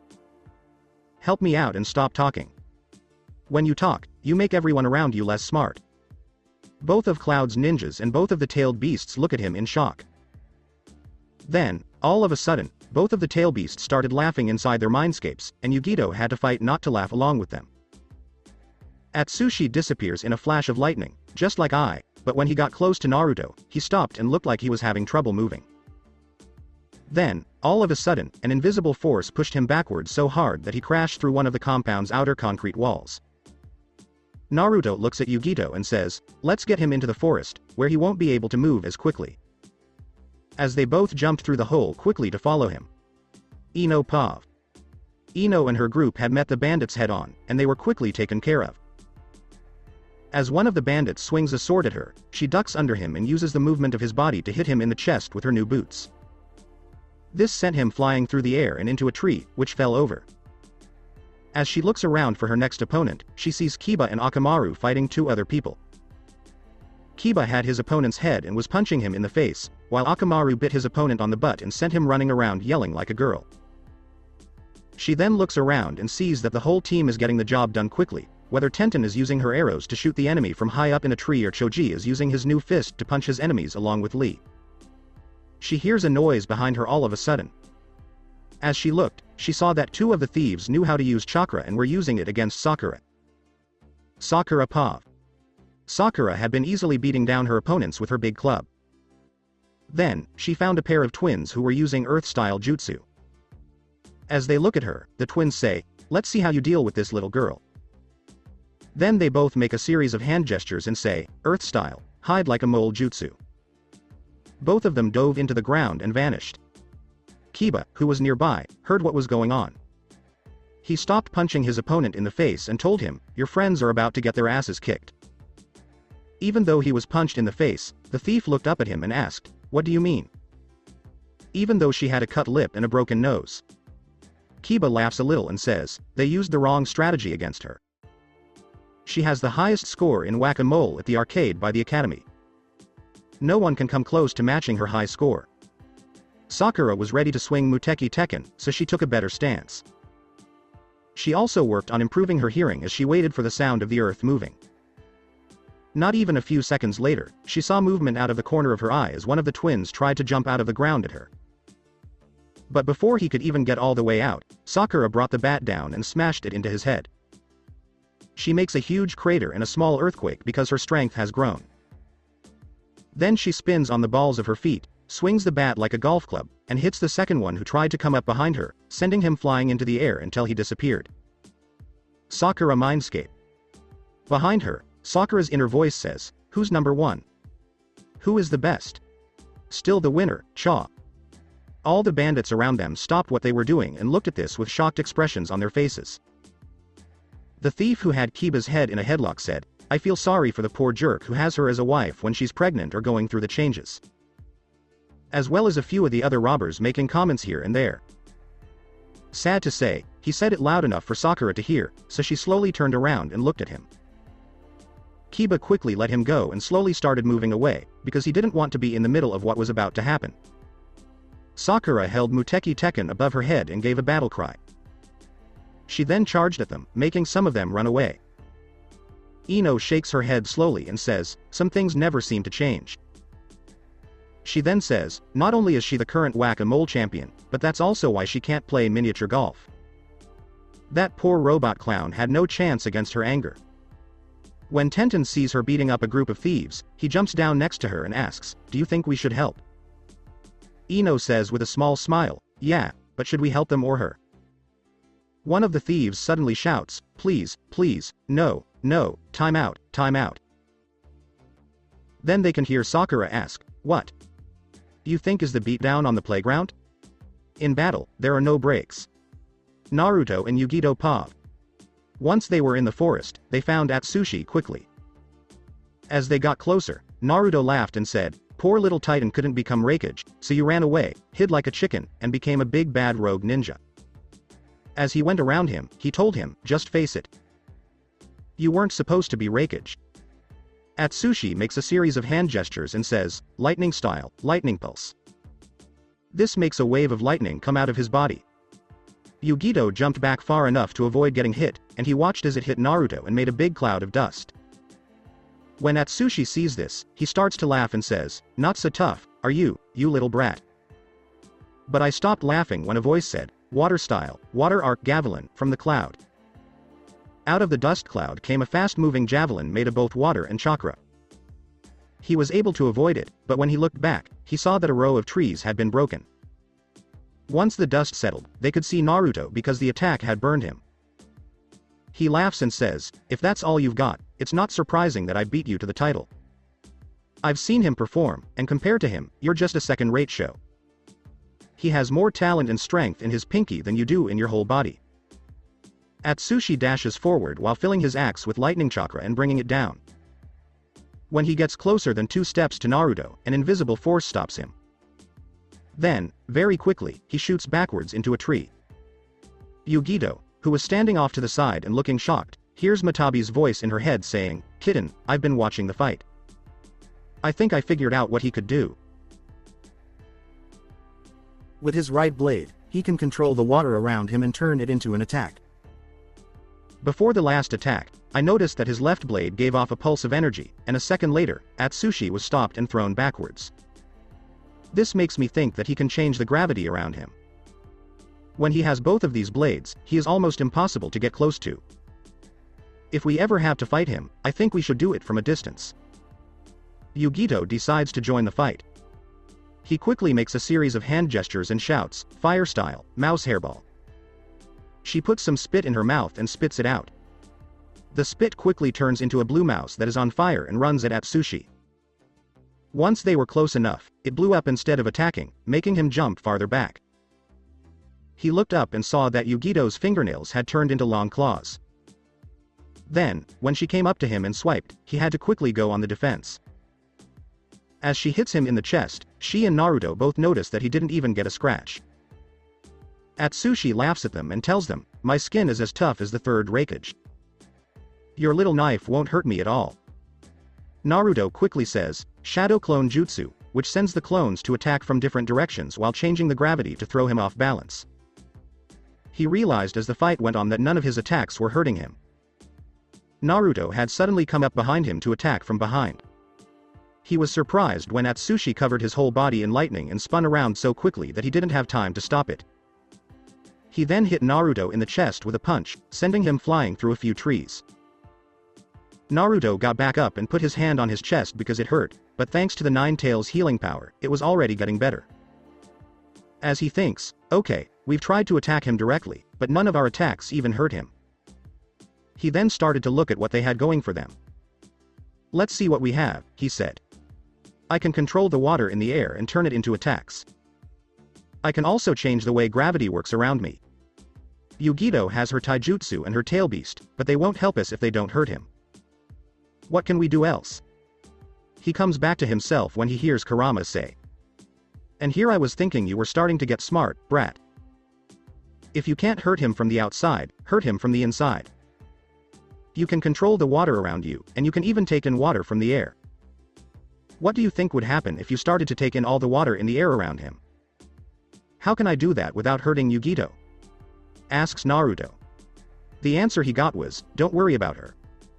I can send her a short-term message through my sister because we live close to each other. Yugito turned on her first-tailed beast mode and used taijutsu on Atsushi, hoping it would hurt him. Suddenly, she jumps back when she hears Matabi tell her to move out of the way because her idiot brother and his host are about to do something stupid. Once Naruto saw that she had jumped far enough back and was safe on a tree branch, he focused on his Zanpakuto and told Lunetta, okay, I hope you can help me with this. He can feel a small vibration in the blade in his right hand and hear a small voice say, don't worry about this Naruto-kun. Just pay attention to the water around him. I'll pay attention to the water around your head to make sure you can breathe. Naruto quickly made shadow clones and charged again at Atsushi as his clones attacked him with some of their jutsu, keeping him in the field in the middle of the forest that they had brought there. Yugito Pav. Yugito looks to her left as C and Asuma land on a branch next to her. C looks at her and asks, what's going on here? Why aren't you helping? Yugito says back, none of our attacks worked. Atsushi was able to copy the third Raikage's technique to make his body stronger, so none of our attacks could hurt him. I was fighting him again after turning on my first-tailed beast mode when Matabi told me to get out of the way because her brother had told her that his host was about to start sucking up all the water in the air around us to try to suffocate him. As the three Jonin turn back to the battle, they can see a huge red barrier in the shape of an 8-pointed star going up around the clearing. Naruto Pav. Atsushi, who had destroyed all of the shadow clones, looks at Naruto and says, these clones are pathetic. Naruto disappeared, showing up on his left side as he threw a kunai, then quickly disappearing and showing up on his right side. He did this 6 times in 6 different directions. When he stopped for the 8th time, Atsushi, who had dodged all 7 kunai, started laughing at him and told him, your aim is worse than a Brat Academy student. Naruto looked at him while still holding an 8th kunai and asked, who said I was aiming for you? He then threw the kunai on the ground in front of him, where it and the other 7 kunai suddenly started to glow red. He quickly started making hand signs and shouting, Uzumaki style, Crimson Octagram Death Cage Barrier Jutsu. Atsushi's eyes got big when he heard the name Uzumaki, and he said with a cruel smile, so you're a member of that family. Does your family just not know how to die? I haven't had a chance to kill one of you in a long time. He starts to put lightning into his axe, then disappears in a bolt of lightning. The lightning cover axe falls on Naruto, who uses a scissor block to block it. Then, he puts all of his chakra into one leg and kicks Atsushi in the stomach, which knocks him back. After Atsushi stops to get his bearings, he makes a series of hand gestures and says, lightning style, dragon fist. When he punched forward, a lightning dragon flew out of his hand. Naruto uses flash step quickly and appears on the other side of the barrier, but the axe blade strikes again and he has to block it. After he jumps back and gets some space again, he sees that Atsushi's face is getting a little pale, his color is fading, and he is breathing hard. When he sees that his plan is working, he rushes forward and starts slashing at him with all his strength. After stopping his most recent attack, Naruto watches as Atsushi kneels down. He looks up at him, out of breath, and asks, what did you do? Naruto closes his Zanpakuto again and says, it's easy. First, I put up a wall to keep us in one place. Then, I got most of the water out of the air. People can't breathe because the air is too thin. It's like being on top of the highest mountain on Earth. You can't breathe because the air is so thin, and you were using so much energy running around, which made your energy drop and made it hard to breathe. But you don't need to know anymore because I'm about to finish this. He then pulls a handful of stealing tags out of his pocket. He throws them at Atsushi after that. He puts them all over his body and makes the hand sign for a ram, which makes them start to glow.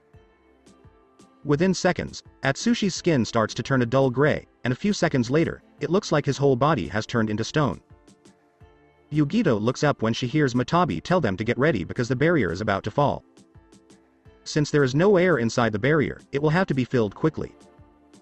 She then told the other people to get ready. As they watched the barrier go away, the winds moved quickly into the empty space. C and Asuma land on the ground and start walking toward Naruto. When they get close enough, they see what looks like a statue of Atsushi kneeling. C looks at the statue and asks, "Is that really Atsushi? If so, how did you turn him into stone?" Naruto says, "Yes, that's really him, and I used one of these to turn him into stone." As he shows one of the theft tags. "This is one of the new things I've made. I made each one so that it holds a senjutsu chakra, which is a special branch of chakra found in nature. If you don't shape it the right way, you'll turn to stone. I used these to pour senjutsu chakra into his body, which turned him to stone." He had the idea while he was laughing to himself about how funny it was. He told his parents about it.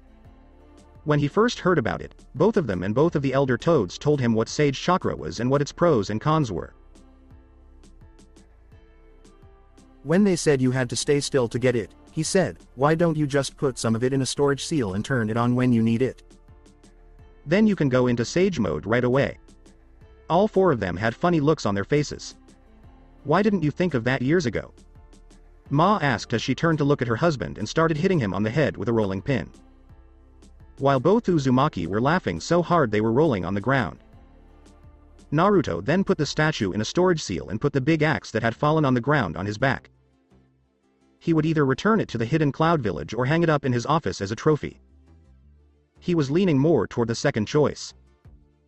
As their group meets up with the others, Naruto looks at the group of former prisoners and sees Sakura and Tenten trying to talk to one of the little girls but not having much luck. He quickly pulls a stuffed animal from his storage seals that he had taken from the little girl's room. He then walks over to the group without making a fuss. He gets on his knees and says calmly, "Hello, my name is Naruto. I was hoping you might be able to help me." He holds up the stuffed animal and says, "See, I have this little friend." He misses his friend and says he kind of needs his friend. "You wouldn't have seen her by chance, would you?" She takes the stuffed animal right away and gives it a big hug with a big smile on her face. Then Naruto tells him, "Don't worry, sweetie, we'll get you back to your parents soon." Tenten sees the axe on Naruto's back when he stands up and says, "Hey, can I see that axe?" When he saw her, Naruto said, "No way. Even though you like weapons, that doesn't mean I'll give you one. I've heard the same things about you and weapons." Tenten's face turned red because everyone was laughing at her. She then turned to Ino and said, "I'm going to beat the snot out of your boyfriend."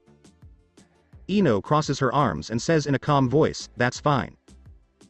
Just don't hurt anything below his belt. So long as that is still there, I don't need anything else." All of the men laughed at Naruto as he turned white in the face. Naruto starts to back up slowly. As she pulled back her bow and arrow, he said in a calm voice, Now, I was just kidding. There's no need to be angry." As an arrow flew over his head, he quickly moved out of the way and then looked at Ino and said, "Two things. First, I'm going to get you back for this.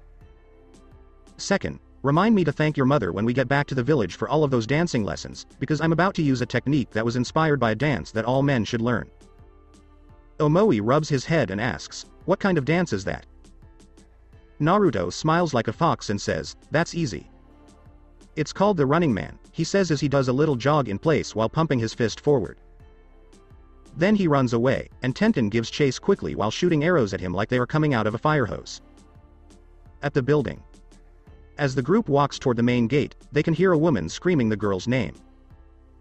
The mother and father quickly run up with their security guards, and the mother takes her away from Naruto right away. He just stands there and watches as the little girl's mom and dad quickly hug her. Soon, the father is able to pull himself away, stands up, and thanks both groups for bringing his daughter back home. Then Naruto looks at C and asks, "Do you mind if we go back to the Hidden Cloud Village with you? I think this place has been exciting enough for a while." C gave him a slight nod of the head. "Yeah, and you passed the test and got the only A+ you've ever had in your life." Both groups laughed so hard at him because of this.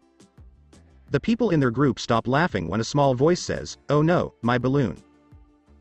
When they look in front of them, they see a family with a child watching a balloon float away. Naruto can see that the child's eyes are starting to tear up, so he looks at the balloon. Before anyone can say anything, Naruto disappears with his flash step and reappears in the middle of the air, where he grabs the balloon by its string. Then he starts to jump down as if he were walking on stones. Naruto landed right in front of the child and said, "There you go, kid. Make sure you keep it now." The boy had stars in his eyes as he looked at Naruto and said, "That was so cool. Yesterday was my first day at the academy. Will I figure out how to do that?" Naruto laughed a little and said, "What I did was pretty advanced. Nothing like that will be taught to you for a long time." When Naruto sees that the boy is making a small frown, he says, "How about I give you some advice? Do you know what the most important weapon a shinobi must have?" The boy shakes his head no and says, "I can only think of a cool jutsu." "Well, you're not the only one who would think that, but it's not that," Naruto said with a small laugh. "The most important thing a shinobi should have is a sharp mind. Don't just look at a problem from one angle. Always look at it from several different angles. Sometimes, to solve the hardest problems, we have to look at them in a way that we would never think of. This means that sometimes you have to think like a regular person, not a shinobi. This is why the best shinobi are the ones who know how to think practically." All of the cloud ninjas in the crowd of people watching nod their heads in agreement. Naruto looks down at the ground and sees a leaf. He smiles and says, "Here's another tip for you. Work on controlling your chakras whenever you can." Then, he puts the leaf on his forehead and keeps it there. "This is one of the first things you will learn," he said. He then pulls off the leaf and gives it to the boy, who tries to put it on his head right away but fails. Naruto says, "Don't worry, you'll get the hang of it eventually. Once you can get it to stick to your forehead, add another leaf to another part of your body. This will help you gain control, which was a big part of how I did my standing in the air thing." He gave me a small smile and said, "Just don't bring too many leaves into your house. I don't think your mom would like that." The boy laughs a little and says, "My mom is a total neat freak and can't stand a messy house." The woman behind them, whose face was red, says, "I'm not that bad." The man standing next to her, who was obviously her husband, said, "Honey, you've got cleaning tools to clean your cleaning tools." People start to laugh in the crowd around them. The group moved back through the crowd after saying goodbye. After a few minutes, C says, "I don't suppose you'll explain how you were able to stand in the air, will you?" Naruto gave them the same summary he had given the last group that asked him about it, and then he said, "I will only teach that to people I trust, and I stand by what I said before. I won't teach Ino, and she knows why." Ino looks at him with narrowed eyes and tells him, "If you tell that joke one more time, you'll not only be the lord of the land of whirlpools, but you'll also be the lord of the couch." Naruto says with a sly grin, "But if I'm the lord of the couch, who are you going to play with in bed?" Ino crosses her arms, smiles at him, and tells him, "I have a few sister wives coming my way. I think we can think of some fun things to do." Sakura looks at both of them and says, "Okay, am I missing something here?" Tenten came close to her and whispered for a second. Sakura laughs suddenly and says, "I can't believe I missed that." When she noticed that everyone was looking at her, she said, "He's right, we can't teach her that. If we did, we'd have flying pigs, and who knows what bad things could happen then." Asuma grabs Ino by the back of her dress as she runs in place, swiping furiously at Sakura, who was standing just out of reach, laughing while Ino says, "Come say that to my face, you walking billboard." Both girls keep fighting back and forth, but they both stop when they feel something very cold around them. Both girls slowly turn to the right, where Sarah is standing. She then tells them, "Stop this right away and act like kunoichi, not like 5-year-olds. Do you understand me? If you don't, I can guarantee you won't enjoy your time training at the hospital, because I can see a lot of bedpans in your future if you keep going." Sarah then looks at Naruto and says, "That also applies to you, because I could always give you the job at the hospital that you hate the most. The safety of the mortuary at night." Both groups watch him lose all of his color. Ino starts to laugh and says, "I remember when my talking Sally doll would go off every time he walked into the room, and he kept jumping because he thought it was haunted." After Karui stops laughing, he says, "So you're saying he's scared of everything that goes bump in the night?" Naruto crossed his arms and made a face that made everyone laugh. Shikamaru asked, "Did you find it?" with a smirk on his face. I knew you were looking for it because one day it was gone. No, I never did find it, says Ino, shrugging her shoulders. Naruto was standing off to the side and making his best "I'm innocent" face. Naruto's mindscape. A tiny Ino was sleeping in her bed when the window slowly opened and a tiny Naruto climbed in dressed as a typical ninja. He walked slowly over to the bed and picked up a doll that was sitting there. He then jumps out the window again. We can now see that Chibi Naruto had a big bag and was standing on a bridge over a river. He then starts to put rocks in it, and then reaches into his pocket and pulls out a doll with green hair and yellow eyes. It says, "I love you," in a creepy little voice. He then took out a marker and wrote "Evil Doll" on the doll's forehead. He quickly put the doll in the bag with the rocks, wrapped it in chains, and threw it into the river. Reality. The group finally gets to the tower and starts walking up the stairs. When they get to the top, Mabui is there, sitting at a desk. As she looks up and sees the team, she gives them a warm welcome. She then looked at the Hidden Leaf group and, in particular, Naruto. She bowed to him and said, "Welcome, Lord Uzumaki." Naruto gave Mabui a small bow and said, "It's good to see you again, too." Then Mabui says, "Your group just got there at the right time. Lord I should be doing his last bit of paperwork." She turned around, knocked on the door, and said, "You have guests." A rough voice says, "Come in," and both groups can hear it. As the group of people walked into the office, they saw a big man lifting big weights. When Kiba saw the big weights, his jaw dropped to the ground. I turned around to see who was in his office. Then he gets up, grabs a piece of cloth that is hanging off the side, and says, "Good to see you're back, see. We'll be on our way to your mission in a minute to find out how it went." I then looks at Naruto and says, "I'm glad you made it back and are keeping your promise. I already told my council that you were coming, and don't worry, they won't make any trouble for you. I told him that I would use my iron claw on their asses if they even tried." I sits down at his desk and looks at Mabui. "Send a runner to get a couple of hotel rooms for this leaf group," he says.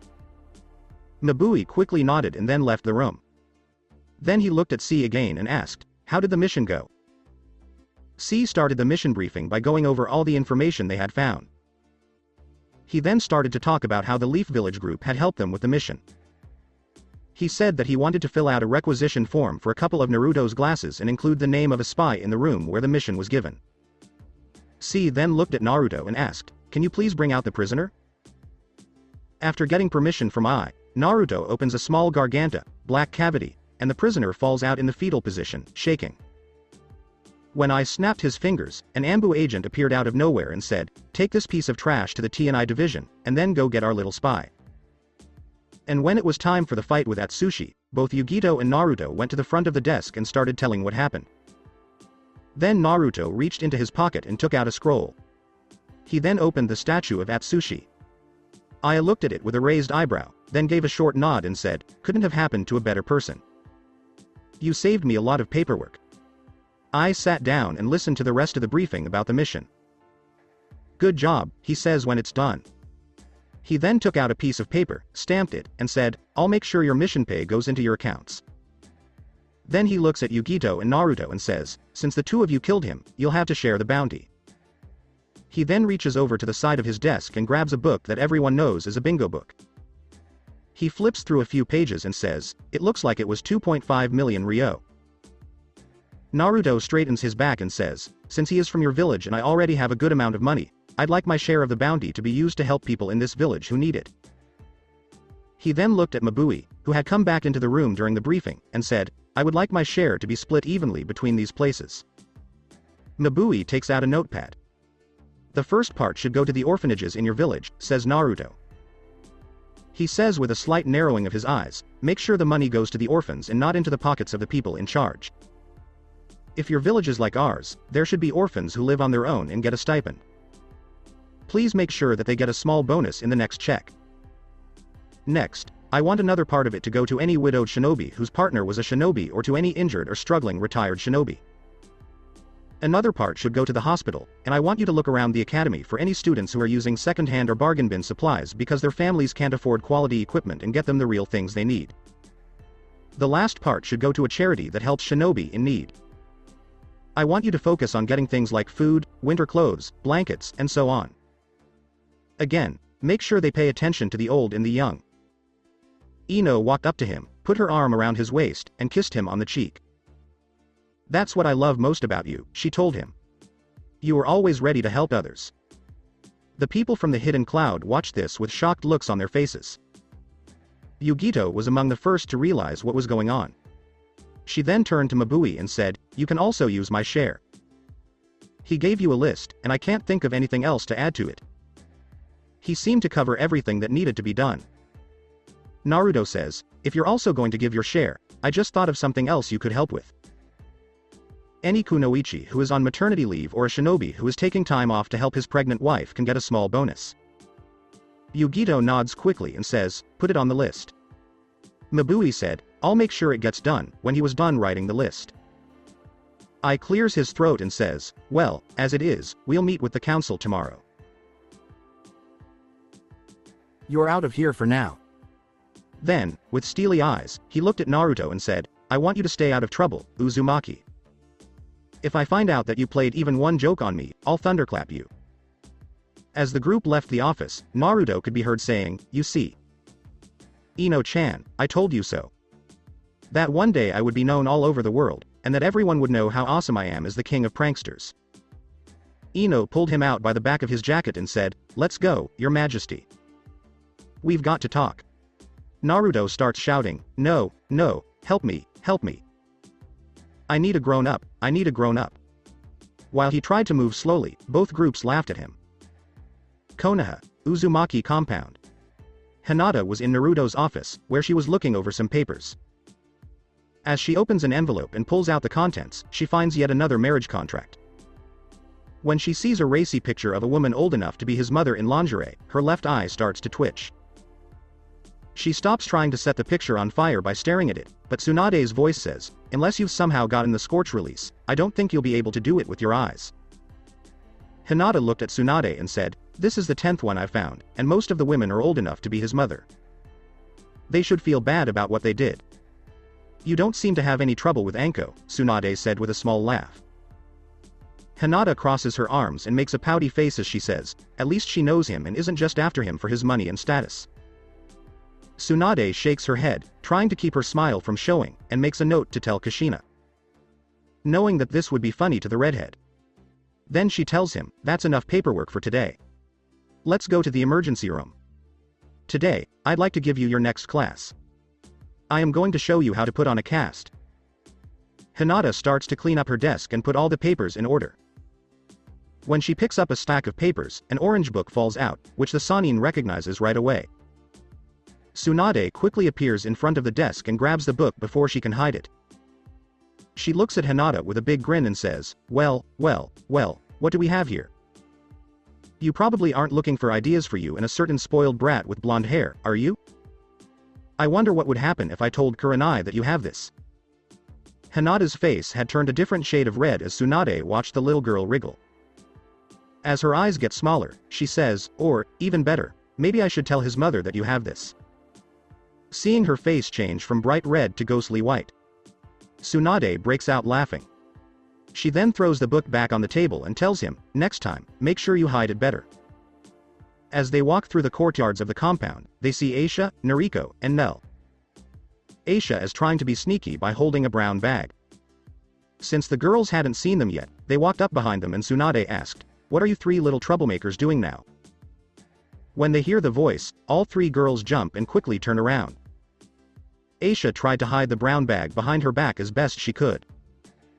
"We're not doing anything," all three girls say at once, while trying to look like a good guy. Hinata crosses her arms and says in a harsh tone, "What are you doing now?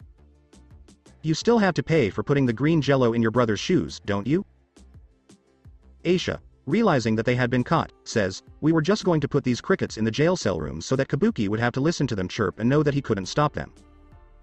Tsunade smiled and started laughing when Jiraiya was compared to Kabuki. When she heard what they were going to do with their crickets, she laughed and said, "Good job, keep it up." As the two of them keep walking through the compound, they come to one of the courtyards. Tsunade smiles a little when she sees Arisu and Saori practicing the new chakra control technique she had taught them. They had to pour their chakra outwards and connect it to a large stone, which made the stone float in the air. She could tell by the look on their faces and the sweat on their foreheads that they were struggling, but she was proud of them anyway because this was a technique used by Jonin.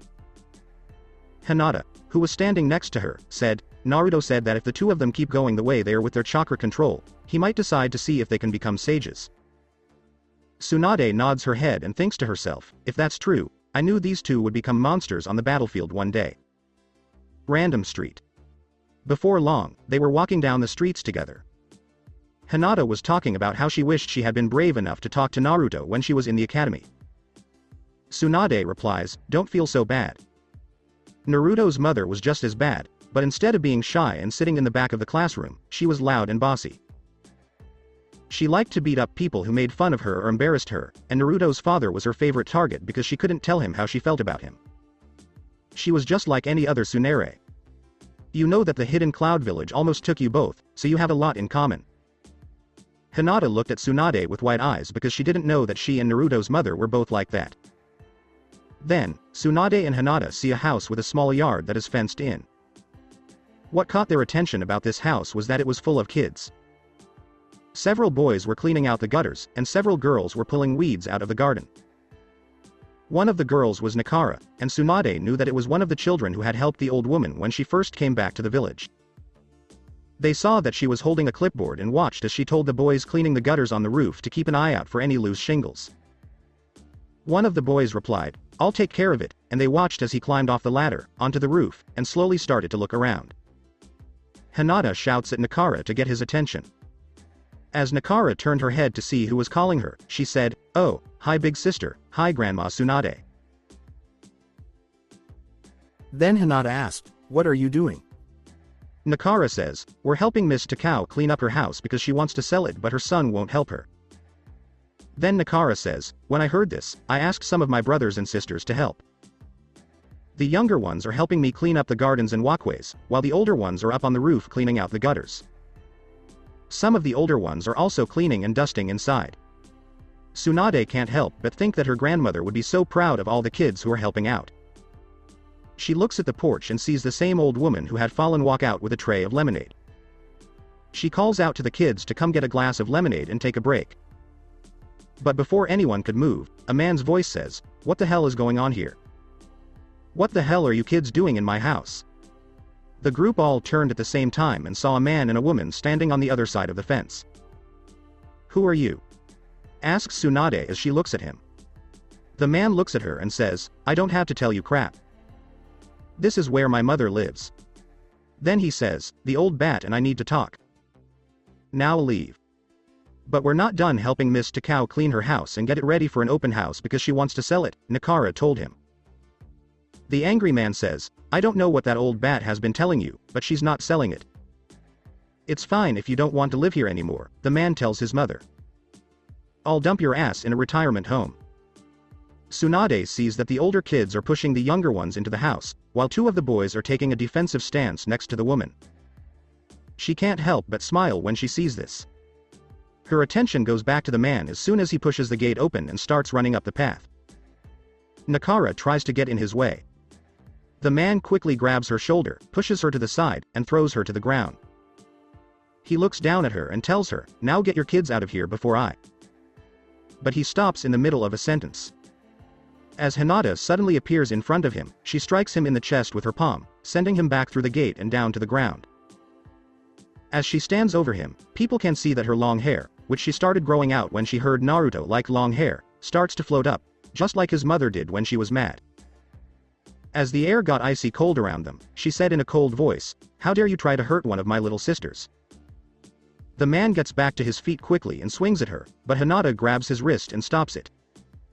Then she bent it up, which made him scream in pain.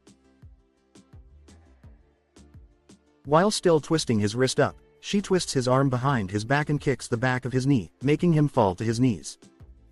She then leans forward. She says in a very cold whisper, the only reason I don't kill you right now is because my younger siblings are watching. But I will promise you this, if you ever raise your hand to my little brothers and sisters again, I will gladly spend 72 hours breaking every bone in your body, then healing you and doing it all over again just so I can get some medical practice. You're also lucky that their older brother Naruto isn't here, because I doubt anyone in this village could stop him from killing you. Even though his arm hurts, the man says, I heard that damn Uzumaki took all the kids from the orphanage and raised them as his own. If I had been in charge, I would have drowned him and all the other brats when they were left on the doorstep. Hinata quickly hits him on the side of the neck with a J-Ken strike, knocking him out. Hinata looks at the woman who was with him and tells her, if you don't want to be treated the same way, you should leave and never come back. Making the woman scream and run away. Hinata turns around and sees that all of the children who were still outside are now hiding behind Tsunade. Tsunade, on the other hand, is trying not to laugh as she says, maybe you're not such a dandier as people think. You might be a Tsunere because what you just did reminded me of what Kushina would have done. At the same time, she thought to herself, I guess what they say is true.